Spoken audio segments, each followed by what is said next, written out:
This week on the Destination Angler. Last year was an absurd year for big brown trout. I caught that fish last year. Between myself and the other guides that work at Trout Chasers, I think we boated 28 brown trout that were 2 feet or bigger last year. That's not normal by any means. That's a really good year for big fish, but those fish are around for sure. No question about it. Even this year, my buddy got his personal best and then broke it again.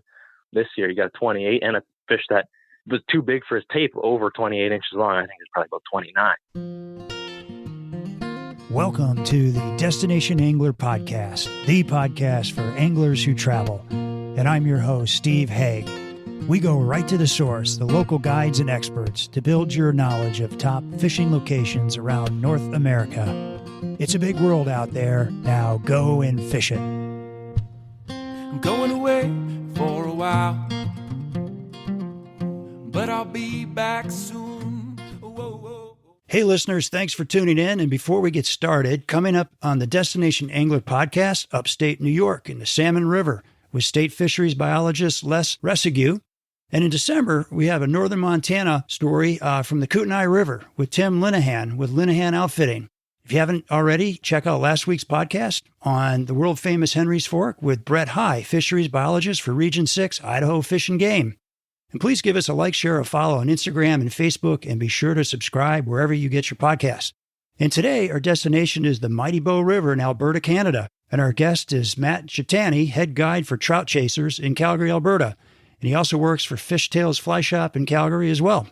The Bow River is known the world over for insanely abundant bug life and incredibly high growth rates that produce an incredible supply of large, aggressive browns and rainbows.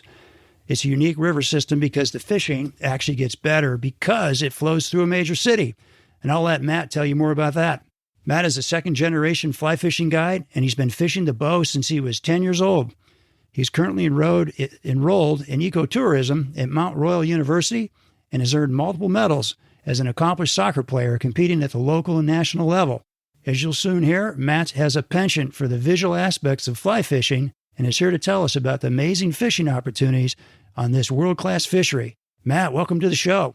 Hey, Steve. Thanks for having me. I'm super excited to be here. Yeah, man, you bet. So I got to ask you, you were telling me that you guys already have some snow on the ground. So when's the last time you were fishing? Oh, man, I fished last Monday, I think was the last time I was out. Okay, and how'd you do? It was pretty good. It's colder temperatures, and mostly season's kind of over around here. Guys are going back to work or school or whatever, so the river's not super busy, which makes fishing a little bit nicer. You're not fishing behind a whole bunch of boats all day or whatever. So, there's a little more fish around for the guys that still want to get out there. It's pretty good. I think we boated, 16, 18 fish. But at this time of the year, typically it's rainbows. You might bump into the odd migrating brown getting ready to spawn, but they're all pretty chunky. They're getting ready for winter. It's cold, so they're getting fat. They're all 18, 20 inches. They pull hard this time of the year too. So it's pretty wicked. Guys love that. Oh man, 18 to 20 inch rainbows. That sounds pretty nice. It's a lot of fun. Oh my gosh. Yeah. Well, that's what makes the Bow so famous, are those big fish. But you guys have a really short season up there, right? I mean, here you are in snow already. So how long is your season? It's so weather dependent up here. Like this year was obviously, for everyone all around the world, it was different, not only because of the weather for us, but COVID as well. Typically it's middle of April. You're still fishing with ice shelves and stuff all over the bank, but the water starts warming up a little bit. Fish get a little more active, and we'll fish all the way through till about if I can get 10 days in October, I'm pretty happy, or even 5, it's pretty good. Okay. But again, that's all seasonal. Like the longest I've gone into November 20th, I think was the latest into the season I've gone. All right. Yeah. Probably pretty cold by then. Well, yeah. Like that day I had backing my trailer and I busted through about 12 feet of ice on at the boat ramp just to put the boat in the water. So it's pretty much done by that. Oh my gosh. There we go. That's pretty hardcore.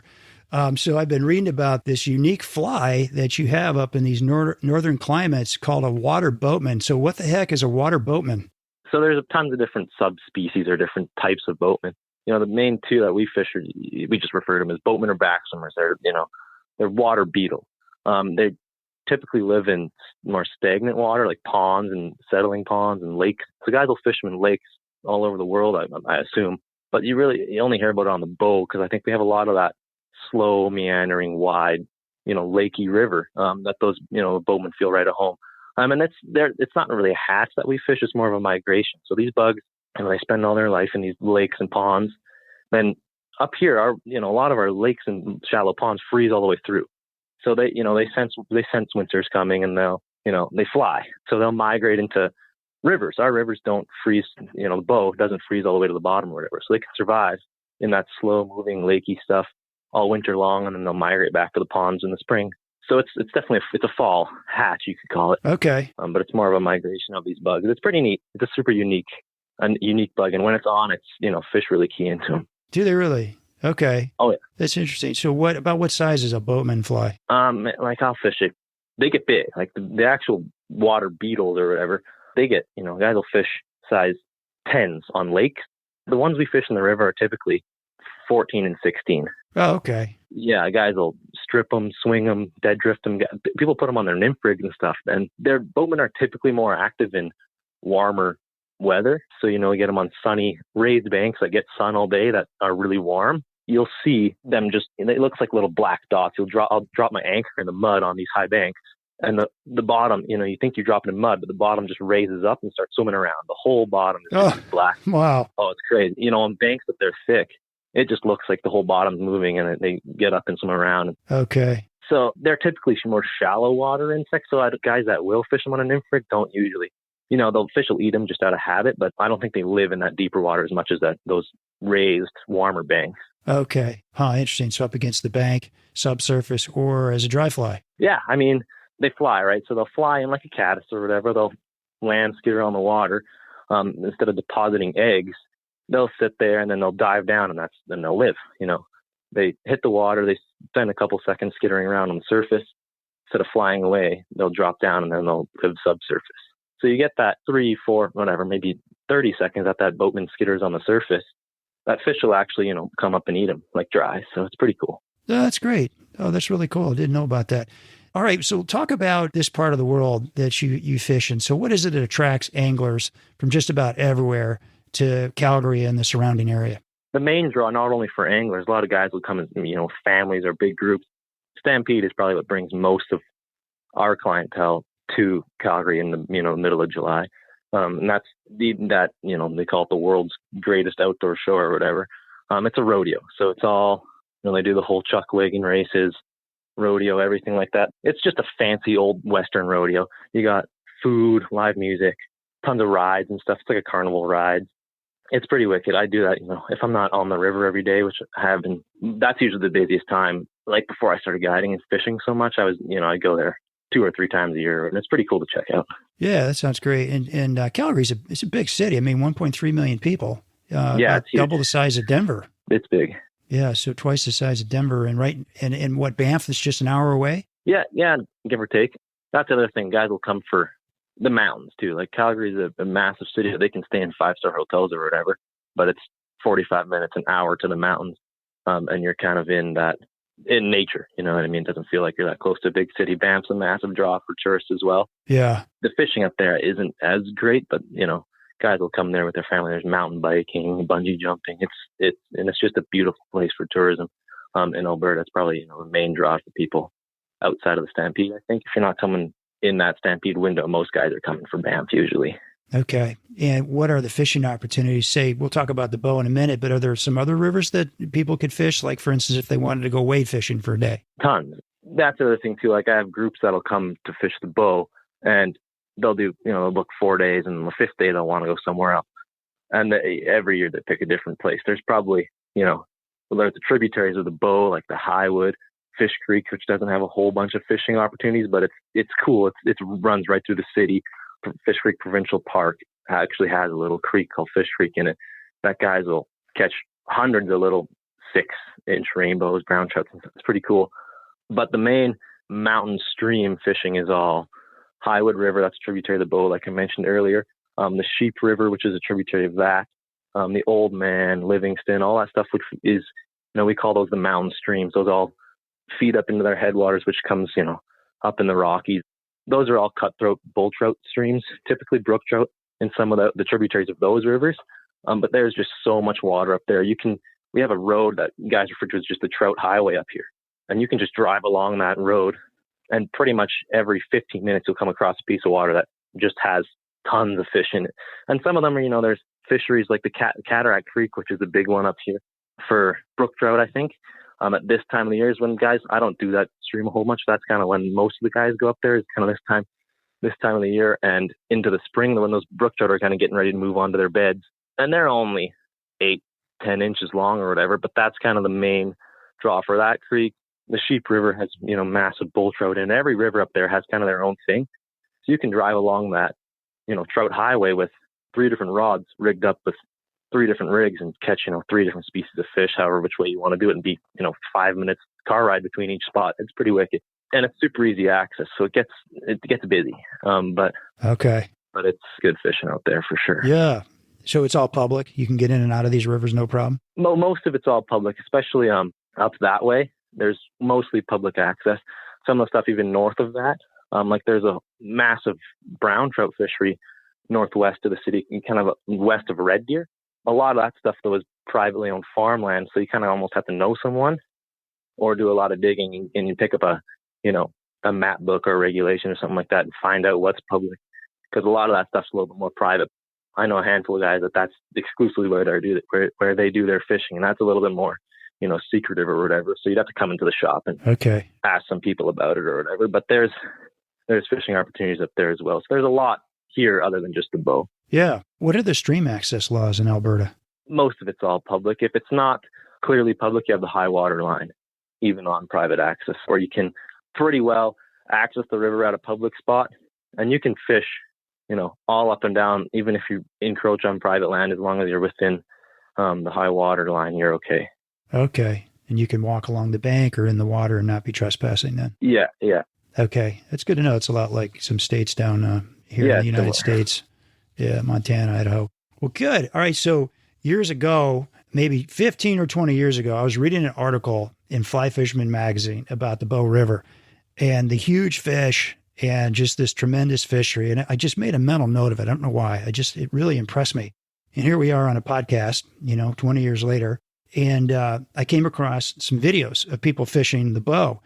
And I felt like I was watching people fishing for salmon. I mean, the size of the trout that you guys get in this river is really, really impressive. But I wanted to ask you, so what in your mind makes the Bow River so special, and what really sets it apart from other fisheries? Oh, man, a lot. The main thing, I think, is there's no river like this, with wild fish that is far better downstream of the city than it is above, like night and day better. It's bizarre.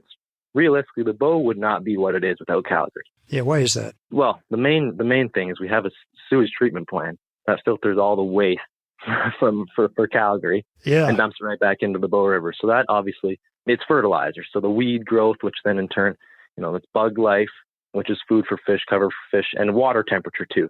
That temperature that comes out of that sewage treatment plant is pretty constant all year long, which means it stays relatively nice all winter too. So the fish are pretty happy around there. It's good habitat all year long, but it also, everything downstream of that is like, I'll float the downtown section of the city and take out just below that treatment plant.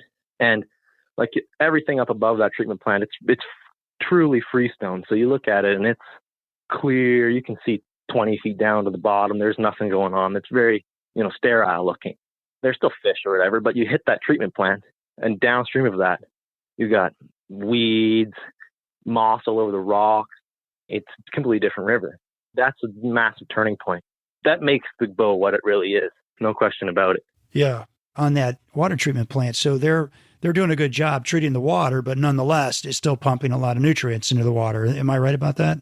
Oh yeah. No, like if anything, they're starting to do too good of a job treating the water. There's less, like in the 90s and stuff, the guys talk about how they'd have to cancel trips. The weed would just cover it. The whole river would just be weeds all the way across. So you're canceling trips and you physically couldn't fish. There's no room. There's no accessible water at that point. Yeah. But thinking about it, that is just massive amounts of food for the fish. And that's why they have just pretty abnormal growth rates in the river.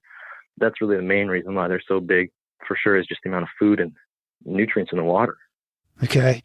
And what are you seeing, like average fish size in the Bow? Can you put a number on that or a range? I would say probably 16, 17 inches to 19 or 20 is kind of the average range that we're getting. Yeah. Obviously, I mean, you have days where you catch a dozen 12-inch fish, and that's strange, but they're still around. But on average, it's mostly that range that I mentioned there, that 16, 17 to 19 inches is pretty typical.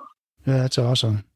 And you tell me for the show that pretty much every day you can expect to boat a fish in the 20 plus range. Is that right? Yeah, give or take. Like, I mean, you'll expect to probably encounter a couple, one or two of those a day, depending on how well you play your cards. Those Where they don't always land end up them. in the boat or whatever. But yeah, they're around for sure. And that's not like it's hard, but I don't get excited by a fish that's 20 inches. That to me is, that's another nice fish. It's not massive, but it's not big by any means, Well, no kidding. Can I ask you, what's your personal best? My biggest I got was last year, actually, on the river.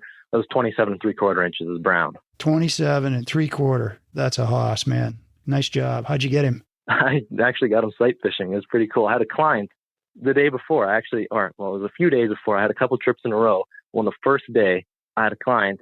We were eating lunch. And I'm like, man, this is typically, there's big browns around. I've caught bigger browns in and around this area, not necessarily the same spot.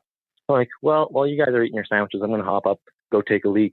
And I walk up this bank and I just see this brown sitting there right tucked against the bank, just, nymphing, moving side to side eating. And I'm like, I'm just going to, walk back to the boat, ask these guys if they want to try it. One of the guys in the back of the boat was like, oh, sure, I'll do it. Walk up there. The fish are pretty tough. So first cast, a little bit too far outside of the fish, and it landed really heavy. So I think fish just moved in to the undercut bank and never came out again. Oh, you're thinking game over? Oh, and I'm like, oh man, this is, I'm telling him, I'm like, man, it wasn't that big. Don't worry too much. Don't worry too much about it. And he's like, oh yeah, whatever. So we waited there for a little bit. Fish never came back out from that undercut. I'm assuming maybe he left. We went back to the boat, finished our lunch, and just carried on. I had a couple more days guiding after that. I did different stretches or whatever, but I was in the back of my head. I was thinking about that fish for the last, 3 days. And then on my next day off, I floated that same section. I'm like, I'm going to go look for that fish. Sure enough, I go get up on the bank. He's about 20 feet above where he was the day I first saw him. Walk out there. I caught him on a size 18 blue and olive soft tackle. Nice. Landed him, and it was pretty wicked. And I was with my buddy who didn't fly fish at all. I'm like, dude, I just need someone to row me down the river so I can get to the spot and catch this fish. We get down there. He nets it. He doesn't even know how to net a fish. He doesn't fish at all, right? So I was nervous when I hooked this fish. I don't know, I'm going to land this thing. Yeah. My buddy scoops it. We put it on the tape, and I'm like, man, this is way bigger than it looked. This is my biggest fish I ever caught. And he's like, yeah, it's pretty nice, man. I'm like, yeah, it is. He couldn't appreciate it at all, huh? Yeah, he was like, it looks pretty nice. I don't know, it's cool looking. I'm like, well, yeah. Oh my gosh. Well, have him listen to this podcast. So he'll get an idea, right? Yeah, and last year was an absurd year for big brown trout. I caught that fish last year. Between myself and the other guides that work at Trout Chasers, I think we boated 28 brown trout that were 2 feet or bigger last year. Wow. That's not normal by any means. That's a really good year for big I'll fish, say. but those fish are around for sure. No question about it. Even this year, my buddy got his personal best and then broke it again. This year, he got a 28 and a fish that was too big for his tape, over 28 inches long. I think it's probably about 29. He broke the tape measure. Well, yeah, it didn't fit in his trough. Oh my so gosh. Get a new don't know tape how big measure. it was, but Big. there's fish around for sure that are that size. Oh, that's amazing. So with a river this popular and right in a city, I mean, are you fishing in crowds most of the time, or can you get away from the crowds? During the middle of the season, it can get busy. Floating, if you put in with the crowd, you're usually around the crowd. And there's always guys floating every day of the year, multiple boats on multiple stretches. The boat really only has 3 floatable stretches in that blue ribbon chunk of river, which is about 50 miles. It's only broken into 3 sections. So you're typically fishing with someone else, if not a big crowd of people.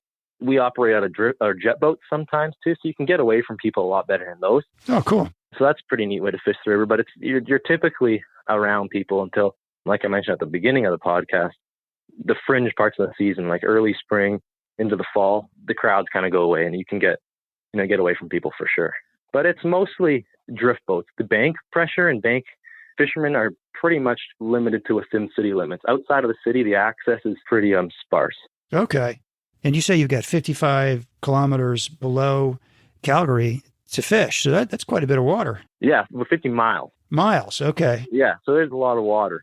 Yeah. And really at that, like I mentioned with the bank people, the only access they get is boat launches, because most of that stuff is private, and you can hike in between properties sometimes, but that type of access is so few and far between that people are pretty much, bank fishermen are getting all their access from boat launches that far downstream. Right. Like the further out of the city you get, you definitely feel like it's not busy. You can be around boats all day, but you're just not seeing like if you float the city section, you're throwing flies at, you fish a hopper down the bank, and you're constantly pulling out and giving person on the bank space because there's 6 people lined up that bank. So it in July it gets busy. It's not always like that, obviously, but that's the risk you run when you float that city section, because it's just access is so easy for bank people. Yeah, I got you. That's great. You can get in a jet boat and get away from the crowds, or just, I don't know, did you get up early and be the first guy in? Does that work? It can.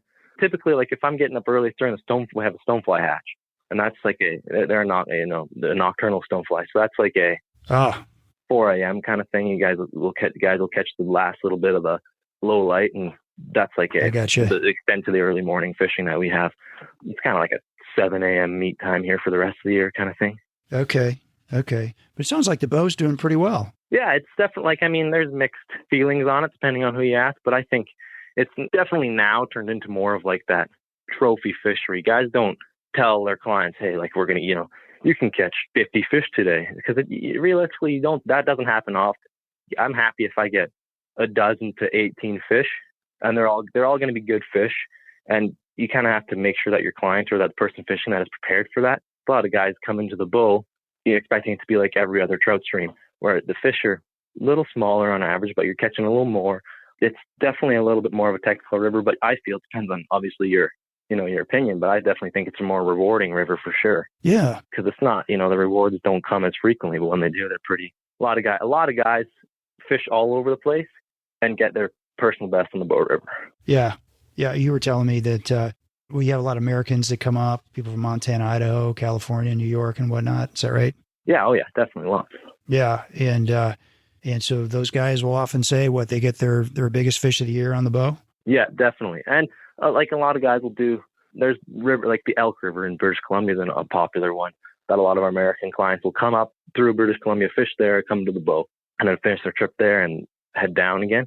But it's funny to see that the comparison between the Elk River and the bow is they're completely different. Guys will come from the Elk to the bow and be like, oh man, our last day fishing, we got 60 eats on dries, landed, half of that. They're all wicked fish or whatever. And we'll go out and maybe get half that many eats on a foam fly, but every fish is double the smallest fish is double the size of the biggest fish they caught on the Elk.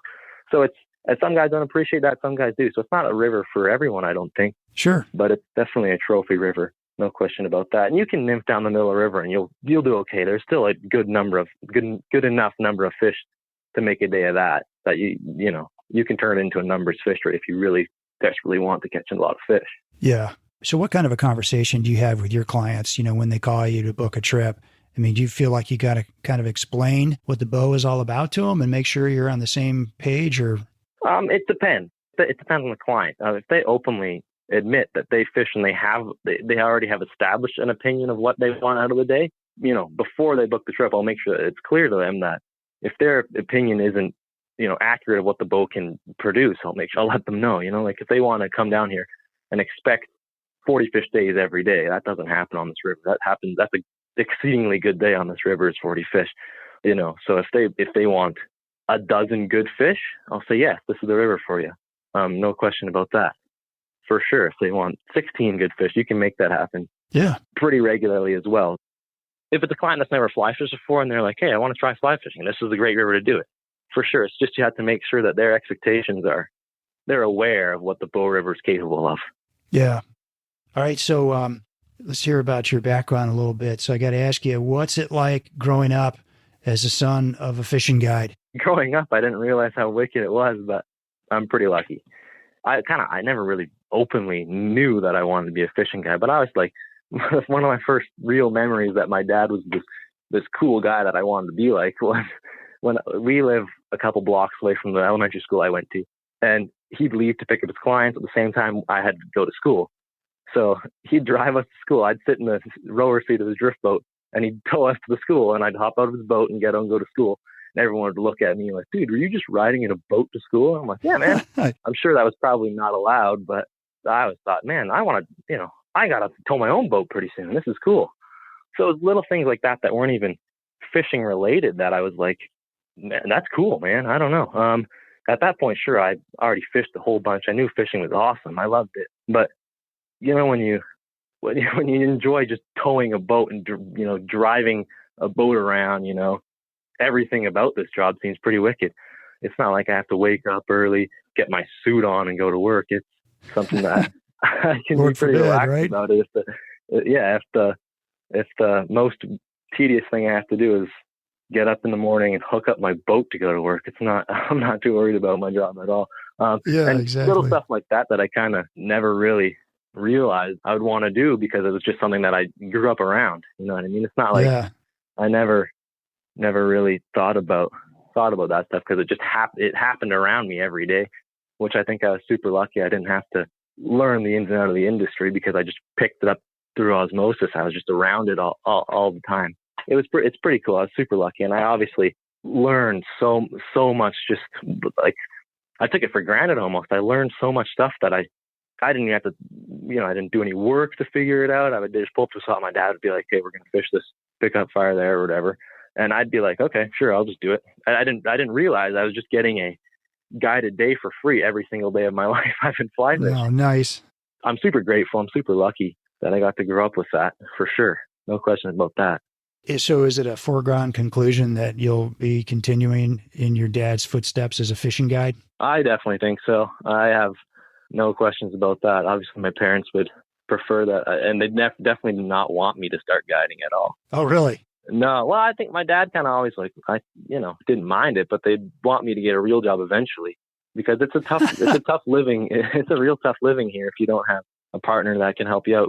If you're only working for, we have snow on the ground here for 8 months of the year. So it's not like you can be out there doing 200 days. It's just a short season. There's not a lot of room for bad weather or cancel trip here, cancel trip there. Those are important days to us up here for sure. What's your dad doing? Like, what do you do in the winter? You're probably going to school, but like, what's your dad doing in the winter when he's not guiding? No, he doesn't. Right now he's not doing much. Okay. Yeah, he kind of does.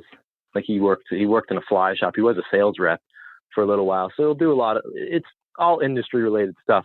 He'll do whatever's available. He used to work, he was a sales rep for Sage, Waterworks Lamps, and the Scientific Anglers. He had a whole bunch of big accounts. And then he started working in a fly shop, started doing a whole bunch of stuff in the industry. And that kind of will keep you busy for a little while, but there's definitely nothing out there there's a few jobs, but there's nothing out there that really allows you to be pick up and leave for half the year and become a fishing guy. Yeah. So it's tough. It's tough to. You got to invent something. Yeah, it's tough to do it. And great. Well, let me ask you this: you had quite a soccer career until what happened?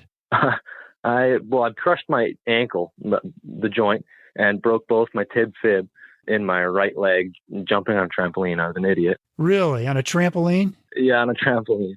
But yeah, that was a long recovery surgery. I have a couple screws and plates and stuff in my ankle. So that definitely affects my range of motion, my mobility and stuff. And a lot of the reason why I didn't go back to playing soccer, or I did go back for a little bit, but a lot of the reason why I didn't stick with it was just the months it took me to recover and the time I spent away from soccer, I'd worked so hard to get back to where I was. And it was mostly a mental thing. I had no problem with doing the work, but it was just in the back of my head having to, I'll never be as good as I was. This is the worst possible time in my career I could have an injury. So it was not worth the work to keep doing. And I didn't really enjoy it as much as I used to, especially now fishing. You really like fishing then? Yeah. Well, like the U Sports season starts in August. So before school even starts, the teams are back for preseason, stuff like that. And that's, if you include that time frame into my, push that into my guiding season, I'll lose half my guiding season if I'm playing soccer. And I'm just like, man, at this point, I prefer being a fishing guide than I do playing soccer. So I kind of thought about it that way. And it was definitely the way I ended up going. Probably something you can do for the rest of your life versus soccer is going to be, limited to a certain number of years. So, Well, I'm sorry about your broken leg. It sounds like you had quite a career going there, but I'm glad you like guiding. The world's a better place because you're out in the water for us, I think.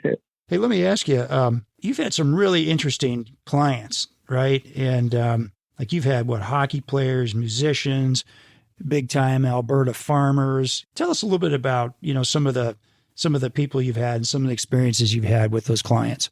Man, like farmers and stuff are great. They're just old timey Albertan guys, and I love listening to their stories. They're so easygoing. My favorite memory, I took he's retired NHL player, Adrian Aucoin, on the river, and we had a really good day up until this point. It was a good day all day, actually, I should say. Could have been even better. We pulled into this bank. This river takes a bend, and the bank starts to raise a little bit, and there's a big back eddy at the top of this bank where sometimes I sight fish. So I pulled in there, dropped anchor. I'm like, hey, Adrian, I'm going to walk up here and see if I can spot a fish. I walk up into this. I get up on the bank and walk up into the bush and kind of look down into this back eddy, and there's a few fish milling around, and I see this one that's just abnormally large. I'm looking down. This doesn't look like it should be here. So I yell at Adrian. I go back. We rig up a sight fishing rod. We walk up there, and I'm looking. I'm like, is that a bull trout? I'm thinking that to myself. And there's every year I hook maybe one or two of those a year. It's not like a common thing you find in the boat. Right. And I'm looking up at it. I'm like, it's gray. It's got those white leading edges on its fins, and it's abnormally big. I'm like, that's got to be a bull trout. So we rig him up. I'm like, I guess we'll throw a leech at it and see if it eats. I didn't want to throw a massive fly in there and spook it because I didn't know the circumstances all that well. So we put a long leader and a little micro leech, chuck it at it. Adrian makes his first cast was pretty poor, I thought. One of the other fish swims over and eats it. And I'm like, oh man, you hooked the little fish. He fights it for a little bit. I'm like, he's pulling pretty good. We land it. The fish he landed that I called the little fish was 22. It was a 22-inch rainbow. We land it, flip it off. He takes a photo of it because at that point it was one of the bigger fish he hooked that day. We let it go, and I walked back up there, and you could tell that bigger fish was kind of on edge. One of his buddy just got pulled out of the hole or whatever, so we fished him a little bit more. He didn't eat. And I'm like, man, we could change bugs. We could do it. So we spent, a long time with this fish. Couldn't make it eat. And then we pack it in, head back out. And the next day I'm down that same stretch. I pull in the same spot, and about 5 or 6 feet down the bank, there's this dead 34-inch bull trout. I'm like, oh, well, that explains it, that fish. And it's not super typical behavior of a bull trout to get up in these shallower, faster, more rainbow trouty water. It was kind of a fast riffle that led into a back eddy, and he was kind of sitting on the edge of it, milling around, getting into the back eddy every once in a while. And I figured that he's probably sick and dying, and that's also probably why I didn't eat. But that explains why he was there, acting a little bit out of character. But that was pretty wicked. It would have been super neat to catch that fish. Oh my gosh. What do you suppose killed the bull trout? How'd he die, do you think? I don't know. I think maybe he got old. I don't know. Or something happened. He was definitely not. You could tell by his behavior, like thinking back at the day when he was in that back eddy doing all sorts of weird stuff. He was not acting like a bull trout typically does. So maybe he was just sick or something happened to him. But I don't know. He definitely didn't look like anything was wrong at all. Oh, wow. What a monster, though. It's pretty amazing that those fish that big are in there. Did you go back with Adrian again? Same guy the next day? Yeah, same guy. So we that makes it funny. So we both looking at this fish and we're like, oh, well, that's why this 22-inch fish looks so small. Because I put the tape on this dead fish and it was massive. And we're both like, oh, it would have been nice to catch that fish. So it was definitely interesting for sure. Both of us were like, wow. That's cool. Yeah. And like I hooked one of the bigger bull trout I've encountered ate about a 16-inch rainbow off the end of one of my client's lines. Sounds like a bull trout. Yeah, totally. And it had teeth marks from the base of its tail to its gill plate. That was the width of this bull trout's jaws on a 16-inch fish. And we fought it for a little bit and then obviously just let go and came off. He let go. But yeah, they're not super popular to encounter or anything like that. So it was pretty neat to I've never fished to one like that. So it's pretty neat to see it. And then at the end of the day, see how big it really was and what we missed out on.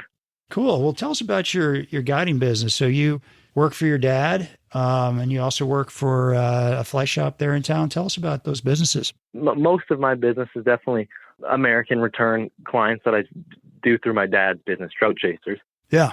I fill the rest of my calendar with a lot of walk-in guys that come into the fly shop. That's the fly shop, definitely, just because of, being a established fly shop, you get guys just walking in and out of the doors, curious about guided days. And so I do a lot of trips with those kinds of guys who are first timers or not necessarily set on fly fishing, want to try it out with a guide or whatever. So I do a lot of that kind of stuff through the fly shop. And I get the odd return client through the fly shop as well, or better angler, more experienced angler. But most of my experienced anglers will book through Trout Chasers, and they're all guys I fish with before for the most part, or pretty serious anglers that find us on the internet. And that's, those are guys I want to hunt for snouts or do sight fishing and stuff like that, throw streamers. Most of that sort of stuff is, well, it's not, I shouldn't say it's limited to the more experienced anglers, but on the Bow River, if you're especially later on in the season or like low water, low clear water, we just don't have fish numbers to justify, bad casting and slapping flies down on the bank. Our fish are kind of onto that program. So you can float down a whole bank that there might be 6 fish on, but if you're not, especially in the fall, if you're not a great caster, your fly might not even be a bad cast. It might land heavy. The fly might be sitting on its side, stuff like that. It might drag, micro drag, little things like that you can coach out of people. But if it's what they're doing, they don't know any better and it's just what they're doing all day long. Yeah. Those kind of guys struggle a little bit in the fall, but it's definitely something that, as a guide, you see that more often than super experienced anglers. So you can coach them out of it by the end of the day. But I would say most of our experienced anglers, or most of my trips with Trout Chasers, are with experienced anglers who are just rebooking. Oh, that's great. Oh, that's cool. So you're really into the visual aspects of fly fishing.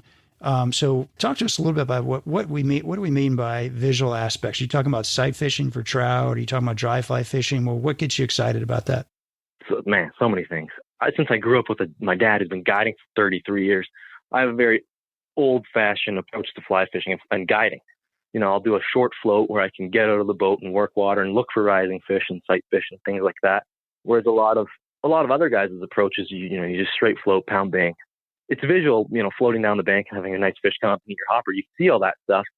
You can call that visual, but I definitely prefer pulling the boat, getting my client standing up in the front of the boat, and I'll walk the boat up a riffle, and we'll pick off each different section of the riffle and meticulously fish that spot. Again, that's something that I think that draws those more experienced clients, because it requires a little bit more, you have to be a little bit more technical to do that sort of thing, especially the sight fishing, rising fish or whatever. But I like clients that enjoy doing that stuff as well.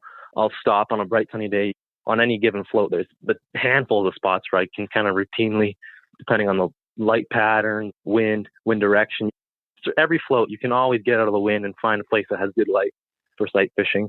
Yeah. I enjoy doing it, so I enjoy when a client wants to do it, because at that point, I don't care who's fishing. I just want to watch a fish eat a fly. When you can do that predictably, where you can find a fish, spot him and throw the fly at him, and you can tell by his body language if you're going to eat it or not as soon as your fly hits the water. That sort of stuff, it's just the anticipation. He's coming. For me, I don't have to fish. I'll watch someone do that all day long, and I have such a great day doing it. So I think for me, it's mostly just, I like it because it's what I want to do. Yeah. I can float and throw hoppers all day, and sure, that's fun. You get big fish doing it just because you're covering so much water. But if it's not on, they're not eating the hopper good, I'd rather pull over and do some sight fishing or find a fish that I can mess around with and make that fish eat. Because at that point, then it's a personal battle. This fish isn't smarter than me. Now let's catch him. Yeah, rewarding. Do you feel like you can teach a client a little bit more when you're, like you said, pulling a boat upstream, and I imagine you're talking them through what to do? And definitely, it depends.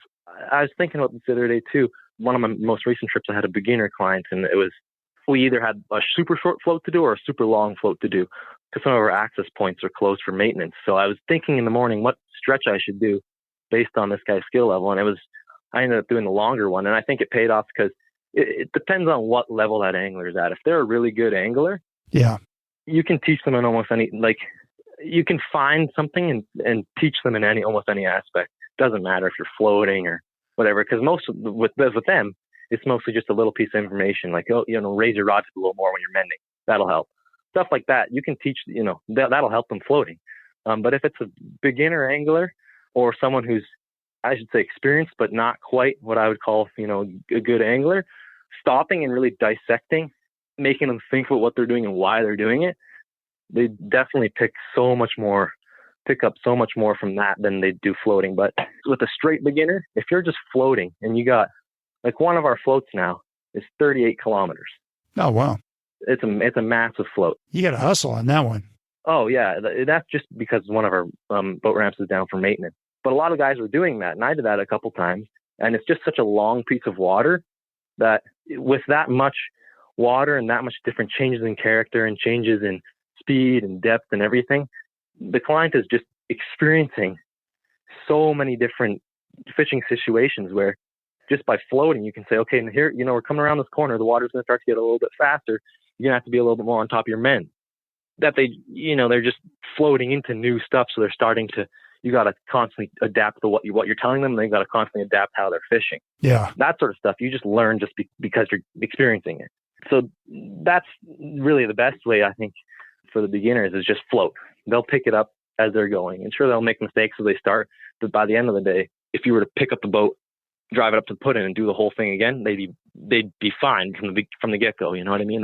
They learn as they go. They get better just by, tiny adjustments here, tiny adjustments there, just floating. They pick it up pretty quick.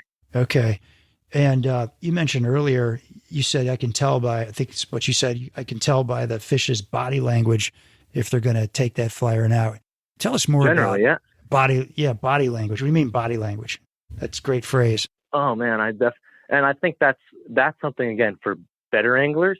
They learn a lot just by sight fishing and staying stagnant and watching the fish. I'm pretty passionate. I do a lot of stuff with cinematography. I film a lot of fish, so I watch them. I'm usually the guy up on the bank telling someone what to do. So I'm not always the person fishing, but with that, I'm only 21, so in my short life, I feel like I've learned a ton about fish just by watching them. A fish that's usually sitting lower in the water column and stagnant. Stagnant fish are the worst ones. I hate a fish that's stagnant. Those are really tough fish to feed because they're not actively feeding as it is. Stagnant means just sitting there, not going back and forth. Sitting, yeah. I find that a lot in backwaters. Fish go into backwaters for weird reasons on this river. No one really knows why. And a lot of times there's fish that are cruising around eating, like a lake fish. They'll move and chase food down. Those fish are pretty easy to feed. But if you find a fish stagnant in a backwater, I have no idea why they're there or what they're doing. They're pretty difficult to feed. Sometimes I'll just slap a leech on their head and they'll just eat it out of, like, I don't know, instinct or something like that. But those are pretty difficult fish to feed. In moving water, a fish that's elevated and high, and I call it high and happy. They're high in the water column. They're usually happy. Yeah. Moving side to side, rising occasionally. You put a fly anywhere near that fish, a lot of times it doesn't even have to match the hatch. I throw beetles and ants at a lot of fish when I'm sight fishing. And more often than not, if you make a half-decent cast at that fish, they'll eat it if they're pretty happy. But fish that are usually a little lower in the water column and not swaying side to side or moving a lot, like a fish that's really erratic, I don't like those fish either. They usually don't respond well. Or a lot of times too, if you find a fish that's just sitting there and you're like, oh man, I don't know what he's doing. He's kind of swaying a little bit, but not actively nymphing or rising or anything like that. By your first, if your first cast, your fly lands, and if it's a lot of times I sight nymph, so with no indicator and just a size 16 bead head on a 12-foot leader, 14-foot leader, if that fly lands and the fish doesn't, immediately respond to that on your first cast, I'd say game over a lot of the time. Oh, really? Oh, yeah. You wouldn't just switch up flies and try something else? I would, but I'm not the best to be marketing flies by any means, working in a fly shop, but I am not a fly guy at all.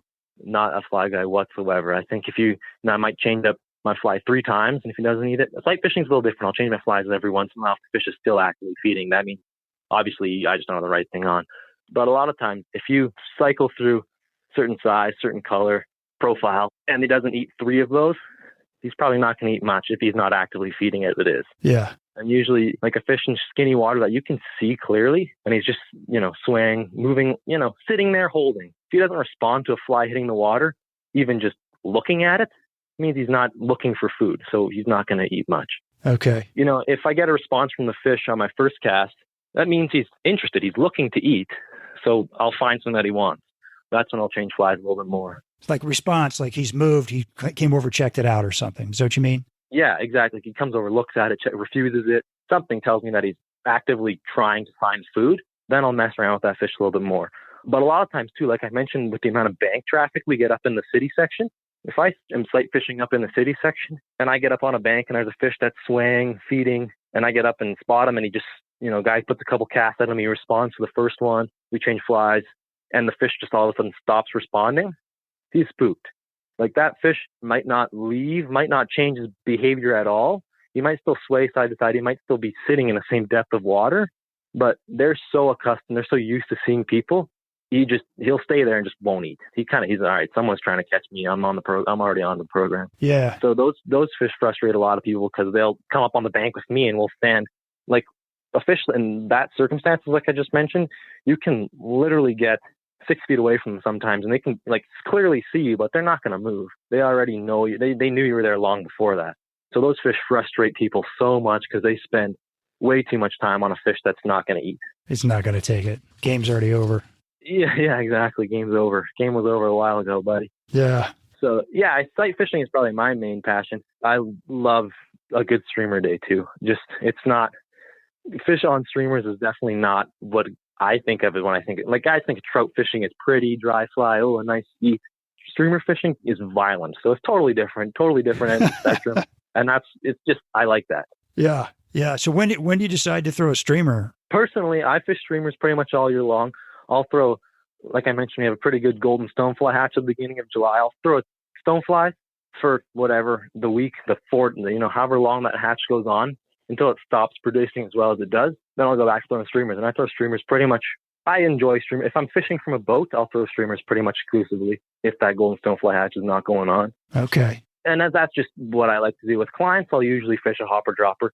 If they're better anglers, we'll streamer fish if that's what they want to do. But it's definitely just something for me personally. It's something about trying to feed fish that aren't in a chasing mood. Is I think the most difficult thing in fly fishing. Feeding a fish on a streamer it's not necessarily like sight fishing it, but just floating down a bank, throwing streamers on a bright sunny day. Streamer fishing is clearly not on.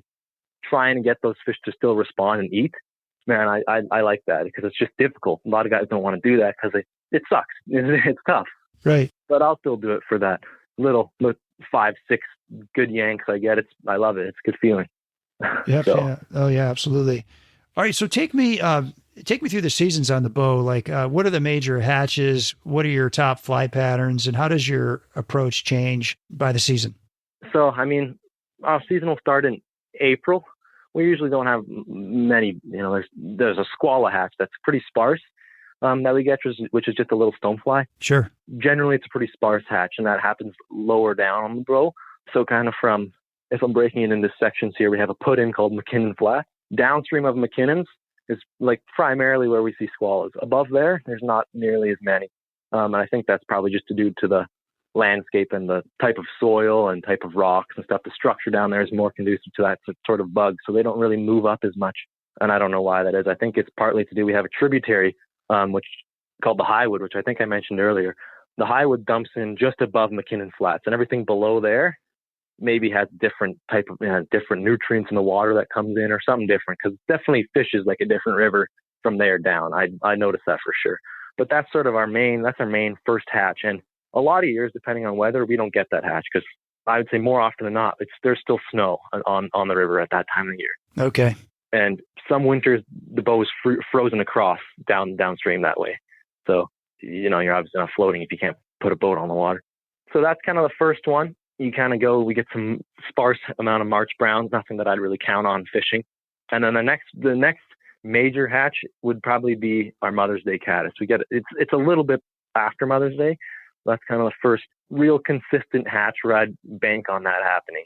And that's May, So anything before that, you can usually, if I'm guiding, I'll write that off. I don't expect to do very many. I do 5 days before May and I'm pretty happy. 10 days before May and I'm pretty happy. Anything after or before the Mother's Day hatch is usually a fun fish. The river's very inconsistent that time of the year, just depending on what the weather's doing that particular year. When's runoff for you guys? Usually end of June. End of June? Yeah, usually end of June. Okay. Middle to end of June, yeah. That's, again, so it's so weather dependent. It's very unique. And like 2 years ago, we didn't really see a major runoff. The river just kind of got high all spring and stayed high until like end of July and never really blew out. Guys were fishing all year long. never got dirty, never got super high. So never got unsafe to fish, I guess. Guys were fishing it all year long, so we never really got a major runoff. It was strange. That's because the snow melted at such a even rate. It was pretty strange. But on a typical year, it's usually like middle of April is kind of when guys get excited. Guys will put boats on the water. Fishing not usually great. It can be, some years it can be exceptional. Some years it's pretty average. Some years it's super slow. So it definitely doesn't get consistent. I don't recommend clients to book in advance until middle of May. Okay. If it's a local guy coming doing a last minute trip, I'll look at the forecast and, hey man, weather's nice tomorrow. Let's go. In April, I'll do that I'll take trips that kind of way, but I'd never tell an out of town person or an American or someone from, any part of the world other than here. I'd never recommend they travel at that time of the year. It's super finished. When does the great summer fishing kick in? That's typically June before runoff. Even after that, Mother's Day hatch can be pretty good. July and August. August, we get a little window of maybe a week that it can be pretty hot and guys get worried about water temperatures. But again, I can't predict when that week will be, but that's usually a slower week on the river. And then we'll fish into September and halfway into October.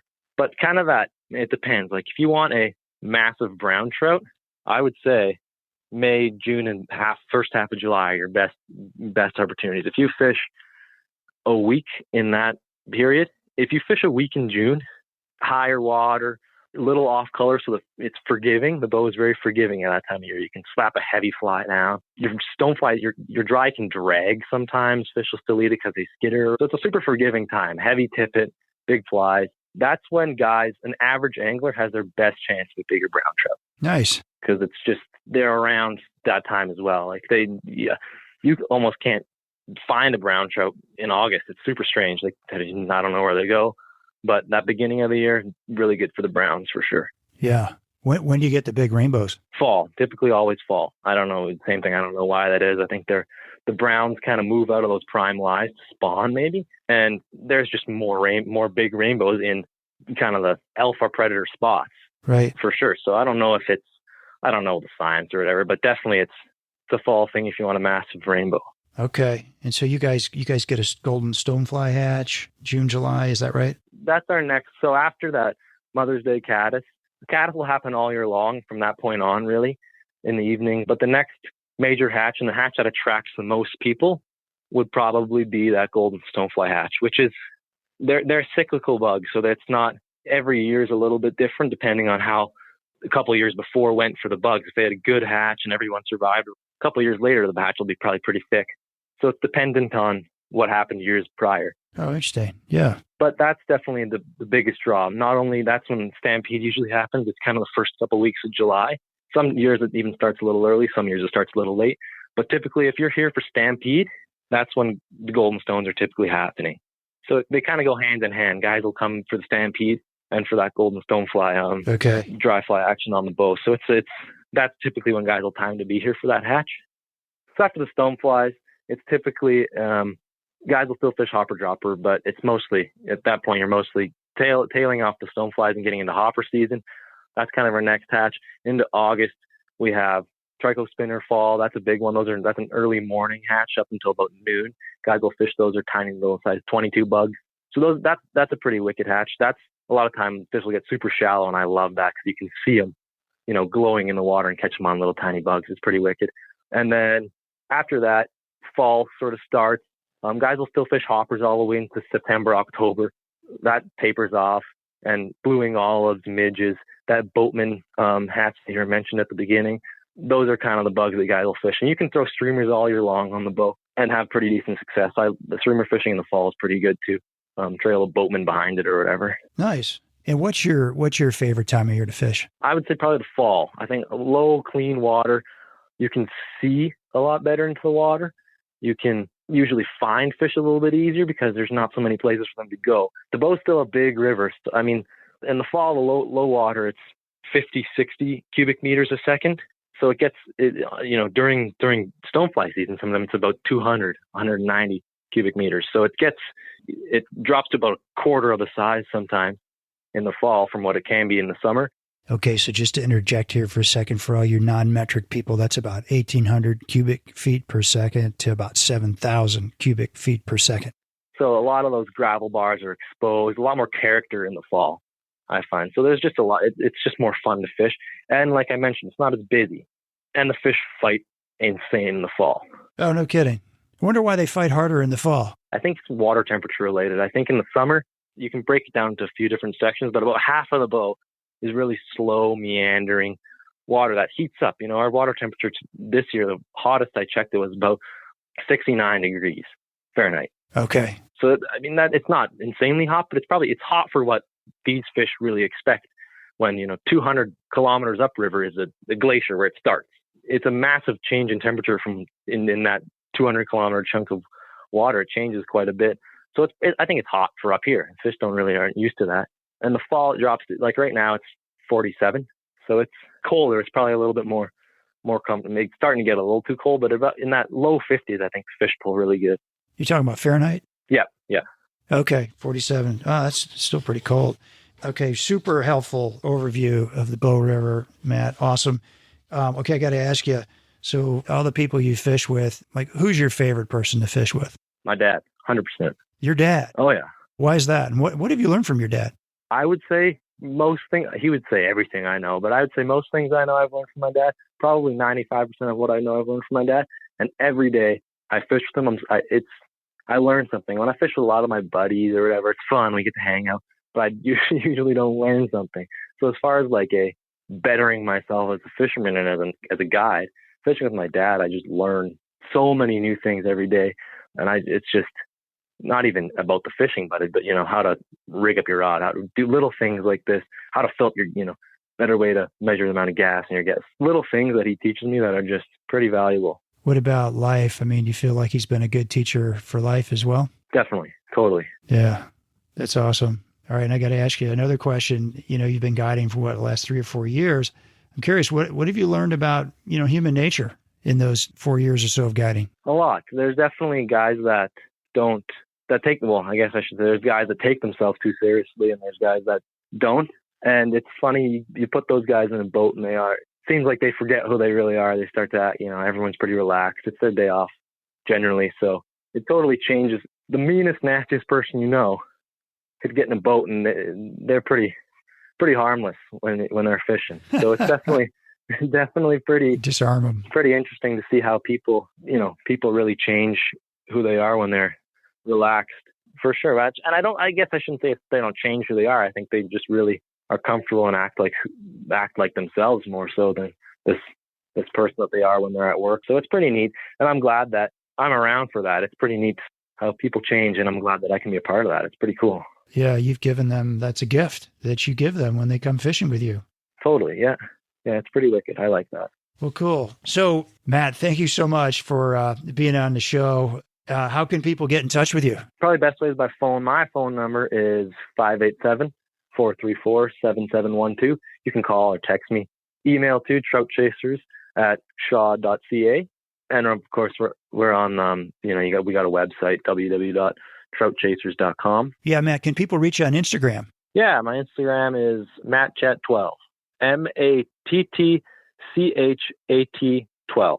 Nice. And hey, would you mind taking some pictures of your favorite flies for the bow, and maybe we can pop them out on Instagram and Facebook for everybody? What do you think? Totally.